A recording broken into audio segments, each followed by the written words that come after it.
All right. Hey guys, how you guys doing? Friday in America. Y'all good? All right. Oh, sure. Oh, there we go.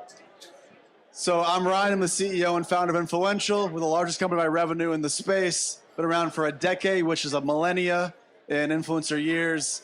And my friend and client, Matt Fantazier. Everybody, yes. Round of applause for Matt. Come on, guys. There we go. So today we're going to do a little bit of a Gen Z university moment. We're going to ask questions to the crowd if you know about these keywords in pop culture for two reasons. One, to make you cooler for your kids. Two, to understand the trends that are happening for you to tap into with your brand to drive real ROI and ROAS. So a little bit of fun, a little bit of nerdiness, all in one pot. So you guys ready? All right. So for Gen Z University, actually, before we jump into this, I did some math on LinkedIn. Based between Johnson & Johnson and Kenvue, it seems that your tenure is approximately 18 years. Yeah. That makes you a Gen Zer by tenure.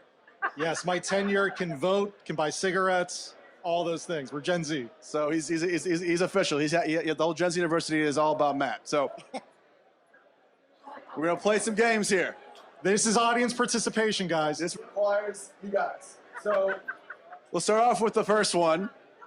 And this guy's got it. The question is, raise your hand, and when you raise your hand, state your name, your company, and then the answer. And you seem so excited to know what Riz is. It's the word of the year, so this is the easiest one. What's your name?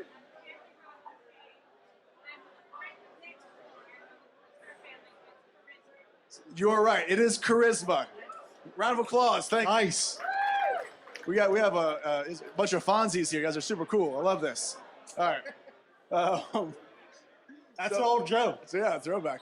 So I'll give you. So this one has a slight quick story. Then we'll jump into this more rapid fire. So how does this apply? Why are we doing this?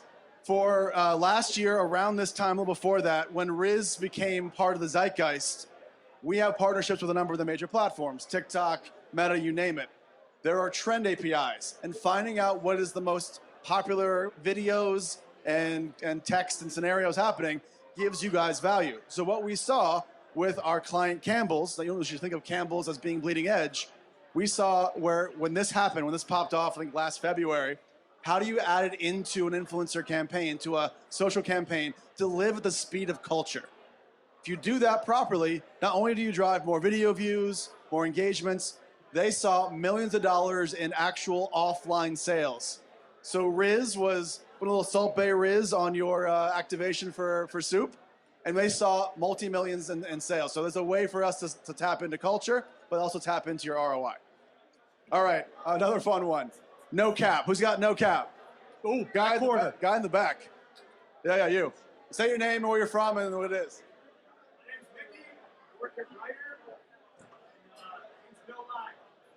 Mickey with no lie.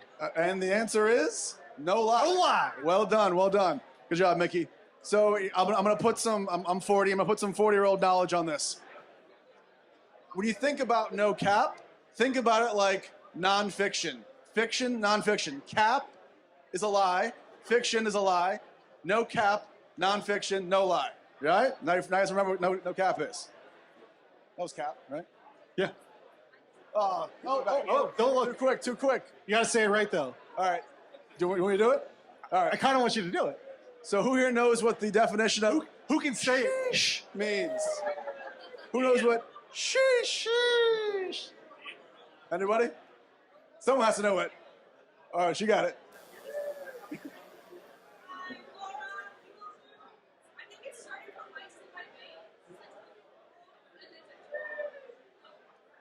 So she says that she's from LegalZoom, and that it means ice in your veins, and it means cool. The answer is damn or wow. So yes, that counts. That works. Count it. Well done. All right, this is yours now. This is my favorite one. Boston. You gotta say it like that. Anyone have Boston? We got the handsome gentleman in the back there. So listening for something extremely good. 100%. You even used a sentence. That was great. Hundo P. Literally extremely good. Perfect. On site. All right, who here knows what Delulu means? Miss in the middle? Say your name and your company, and what is Delulu? My name is Allie. I'm also in Kenvue. It's like when you're delusional. Like you only things that are in 2020. Is Matt ever Delulu? Oh, next one. You are correct. It's delusional. Nailed it. All right, did you know this one? All right, and the last one on this page. One more page coming. There's more coming. Sus. You, sir. What was your name? Richard. So yes, if you are sus, it's not a good thing. Don't be sus or Delulu. Suspicious or suspect. All right, one more page of this.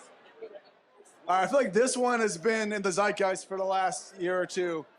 Who here's got the drip? Someone?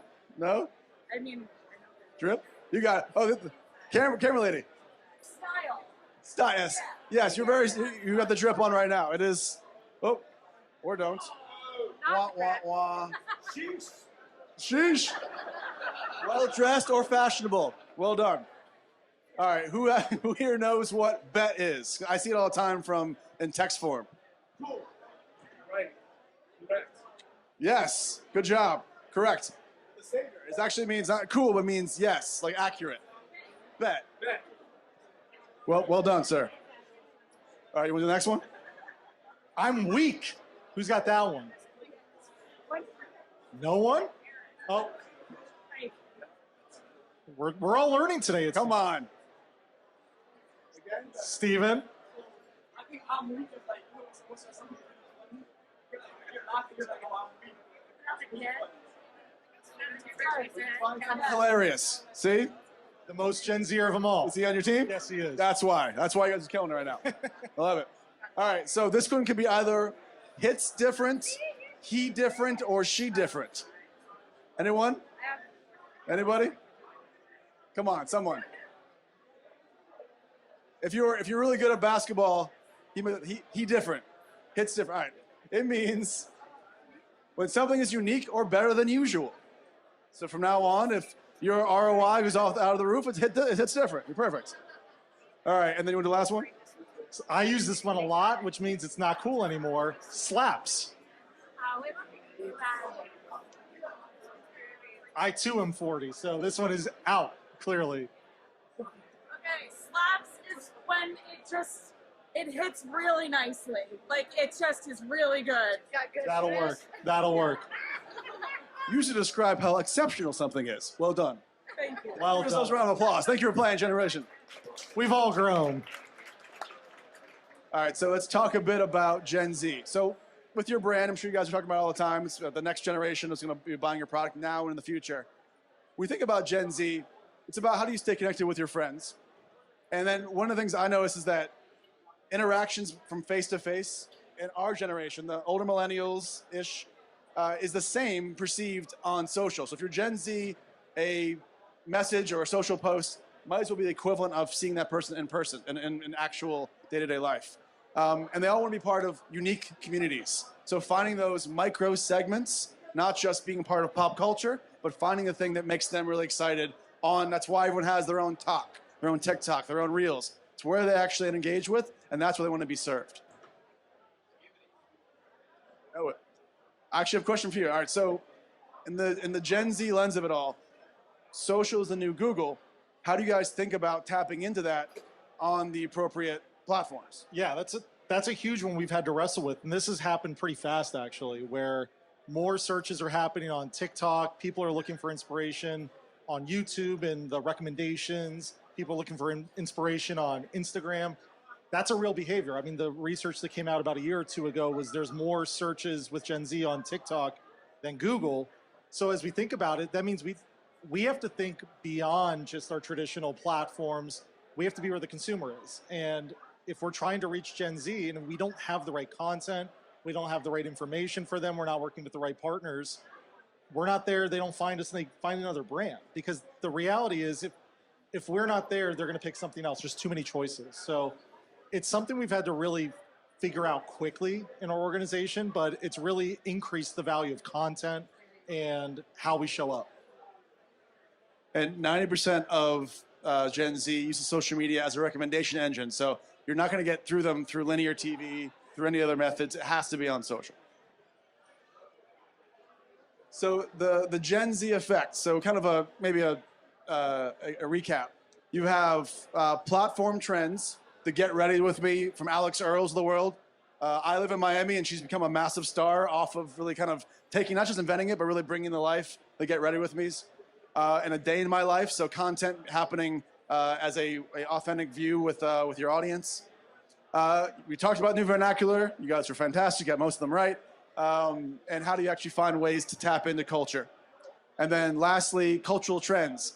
We laugh because, in my 20s, the razor and Y2K fashion was a thing. It's back, everything's cyclical. So how does Gen Z not just affect each other, but our generation? We adopt those words, we adopt those trends, we apply it to things that we have in our life, whether we think of it as like, oh, it's what the kids say, or actually that's what cool is now. Yeah. All right, so it's another fun game, but I'm going to be asking him for the, he's playing and I'm asking the questions. Who here is a fan of fantasy football? Anyone? We got a few. Nerds? No, I'm almost a fantasy football guy. So our good friend Matthew Berry is the GOAT. He's the guru of all things fantasy. He has a thing on NBC called Love Hate every week for the best players. So I'm going to steal that from him and apply it to things that are relevant in the ad tech and brand marketer community. So I don't know if it'll actually play. Let's see.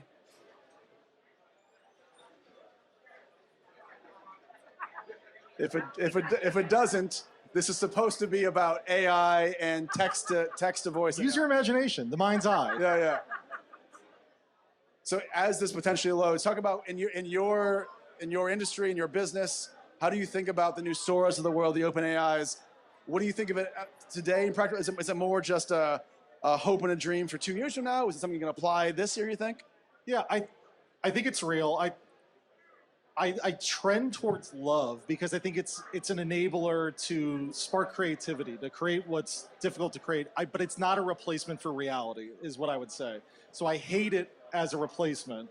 I love it as an inspiration, a tool for creatives, a way to test concepts, things of that sort. But consumers, there's so much of this out there with deep fakes and all of that. I think we have to be really careful about what we're putting out there because what's real, what's not. I think that's a way to erode trust. And if you're, doing kangaroos, disco dancing, that's pretty low stakes. But this can very easily go to other places. So I love it as a tool. I hate it as a replacement for creativity. And as a person, as someone that wants, forget the brand side, which obviously there's a bunch of IP issues and issues there. Do you want to be able to have an idea? Hey, I want to talk about what happened last night in Austin, had a bunch of bourbon and barbecue, and then type it in and like recreate that story. Do you want to have that ability for you and your friends? Is that something you care about? Yeah, I mean, it's fun. It's the same way using emojis and GIFs are a way to communicate. I could see this as a way, I mean, they have the AI stickers on different platforms now, so it's there. This exists on your phone today. So I think it's fun. I want to see it. I want the technology. So you love-ish it. Yeah. I love-ish it. Yeah. Awesome. All right. It's very relevant for this room. LinkedIn sales messages, love or hate? Hate. My inbox is real busy this weekend. I don't know why. But yeah, these are rough. How does someone slide into your DMs? What is the best way, Matthew? Not like this. To actually meet me is probably the best way. But yeah, it is. You get a volume of this stuff, and it's just hard to kind of sift through it. I think you have to, if you're real and self-aware, that's your best shot. If you're going to shoot your shot, be real, I would say. And if it's like comes from honesty in a good place and of value, you might fit into the small percentage that I actually take notice of because I do reply, but don't give up, guys. Don't give up. Or do, but if it's a form letter, it's pretty easy to sniff that out. So those get deleted pretty quickly. So the one on the right is actually, that happened to me. It's very, very, very funny. Paisley sent, I don't have to read this because it's the weirdest thing ever. Hi, your look looks familiar. You look like an elder I haven't seen in a long time. Have we seen it at Art Miami? So the answer is yes. Me and Paisley are now dating. Congratulations. Yeah, thank you. She's beautiful. Yeah, she's a little different looking, but yes. So cookie deprecation. So, all right, this is like our third go around of this. Do you think it actually takes hold? Yeah. Does it matter in the business? Where do you think about it? Obviously, there's context to it for those that aren't fully aware. For the last 6 years, 5 years, they've talked about it. The last 2 or 3 years, they've tried it. But where are we today? Do you love it or do you hate it? It's hard to love or hate it. I love what it's forcing us to do from being creative with partnerships, with data, with context, and forcing marketers to think differently. I like that. Constraints usually create better outcomes, I think. It's a challenge to overcome. You get to a different different place, different outcome. I love that aspect of it. I like the data I have, so I kind of hate parts of it, but I think it's real. I think it's happening. We're starting to see that, but I love what it could mean for us long term in a return to really thinking what is the way I can connect with the consumer on a relevant level, on a personal level, to create value for them. If you do that, you will win. It's not all about just knowing, I know this person bought this thing 3 months ago, but all of that. I think that can be misleading and often get you, create a little bit of laziness, to be honest. So I think this forces creativity, which I love. And I think it's an opportunity. So we should probably have a pool at some point, like for the whole ad tech community. When do you think it actually goes away in a real way? Like it's like down to like 10% of actual things are cookied. Year, 5 years, never? 2 years. I don't know what the sanctioned answer is. We'll be back in 2 years. It's supposed to be 1 year. Yeah. That's the real answer, but I think it's probably a little bit longer. 2 years, guys. You heard it here first. So considering all of that, now think about the idea of contextual. And you guys, it's a famous moment we all saw a few weeks back. Nobody loves contextual more than Usher. So if you have any context or any POV on contextual, and is that a love? Is that a hate? Is that a necessary love? Yeah, I think you need both. I think contextual is always relevant. If you're in a relevant context with your consumers, they're in the mindset to engage with a certain topic or a certain brand, a certain category, that's real. That's reality. Ad tech can tell you what's working or not, though. So I think ad tech can be the fuel, the engine, the thing that helps you determine what's working, what's not, how to optimize, how to deliver to make sure it's going as you'd like. But I think you need both. I think this is an and. So we got CTV ads versus mobile ads. You got Ken versus brooding Gosling. This is an and as well. I hope it's not a cop-out, but I think the way we know consumers are behaving today, you have to be everywhere. Our consumers are streaming, they're on their phones, they're on retailer websites, they're in the store, they're driving down the street, they're everywhere. So if you're only banking, I'm gonna show up in streaming or I'm gonna show up on mobile, you're missing an enormous amount of the consumer journey. And I think it's arrogant for a marketer to think that you know exactly when to connect with every individual when they're gonna be ready to receive your message. Everybody's different. Everybody's consumer journey is different. I don't believe the consumer journey is broken or the funnel's broken. I just think everyone's funnel's different. And you may be scrolling TikTok and interested in something, or you might be watching your favorite show on Peacock. Like, those are both times when you're engaged with brands and could be relevant. So I think it's both. And a lot of our clients have both taken to some of our innovations, but really just asked us, can they extend influencer or creator content onto CTV, into mobile ads, digital out of home? How do you extend that further? And I think the answer is wherever your audience lives, hit them the rule of 3, rule of 7, wherever it makes sense to drive them and make decisions. So I think the and is the correct answer. You are right. Thank you. Correct. And then the last one, budget requests. First time asking for more budget, 10 time asking for more budget. This is like my life. I mean, I think I love asking for more budget because that means you have a great idea. So I'll spin this positive. If you keep asking for budget, it means you believe in your brand and believes in your idea. If someone's not asking for budget, that's a red flag to me. I think as a marketer, you should always be asking for incremental budget. You be okay being told no, that's okay. Finance is real. I worked in finance for a long time, as you saw from LinkedIn. You have to make the P&L work, but you should always be pitching. You should always know what your next best idea is. That's my best advice. I'm going to add a 0 to our next request for you. Is that okay? All right. Yeah, Perfect. shoot your shot. And actually, I'll ask, so I think we have like a few minutes left. One last thing. So you talk about budget on yours. You have to probably internalize, get that budget from your own P&L. Yeah.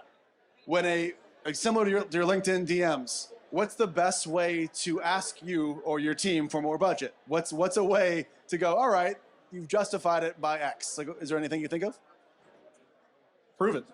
I mean, put your money where your mouth is. If I can show a return, performance will lead to investment, period. That's a great mic drop moment. All right, guys, we'll take the last few minutes for asking questions from the crowd. Anyone have questions for Matthew? Anyone? Going back to, well, hi, I'm Maddie. I work in the spirits industry, so I'm not allowed to be on TikTok or anything like that these days.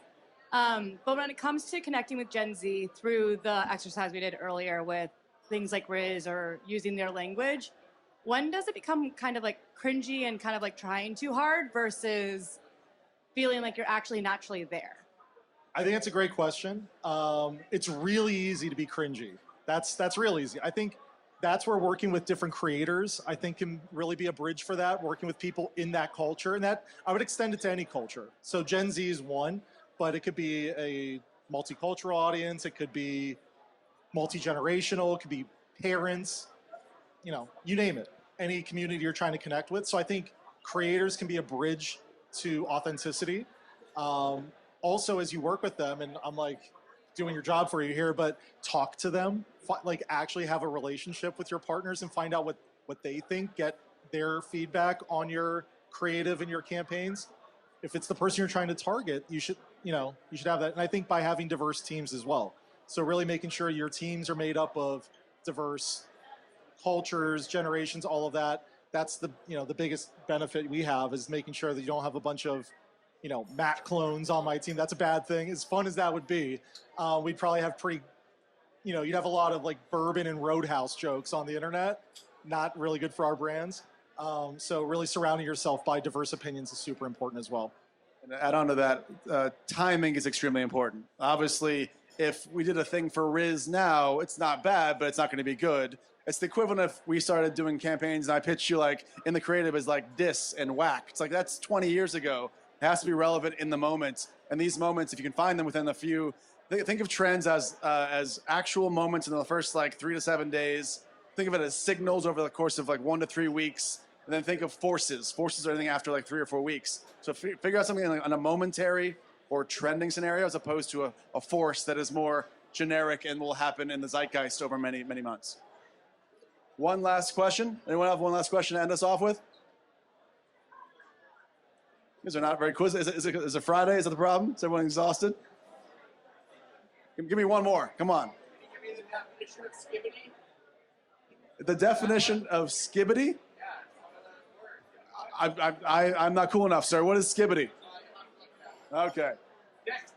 I hope it's not profane. Thank you. Right there. It's got the Oh, perfect. Thank you, sir. All right, guys. Thank you so much. Appreciate it. Thank you. Sir.